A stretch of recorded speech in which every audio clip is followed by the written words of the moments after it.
আসসালামু আলাইকুম দর্শক। মানুষ বেইমানি করে কিন্তু পোষা কবুতর বেইমানি করে না কখনো। কবুতরকে খাওয়াবেন, আপনার বাসায় থাকবে, আপনার বাসায় ডিম পাড়বে।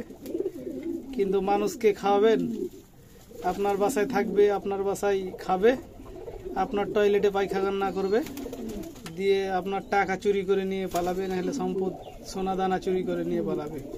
আর কবুতর এমন একটা পাখি যে আপনার খাবে, আপনার বাসায় ডিম দিবে, এর মধ্যে কোনো বেইমানি নাই।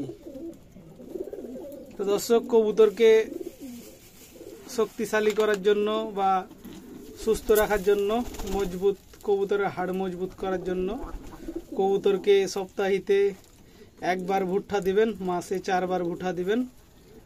ভুট্টা খেলে কবুতরের হাড় মজবুত থাকে আর ফ্লাই টাইম বেড়ে যায়, লং টাইম ধরে ফ্লাই করে।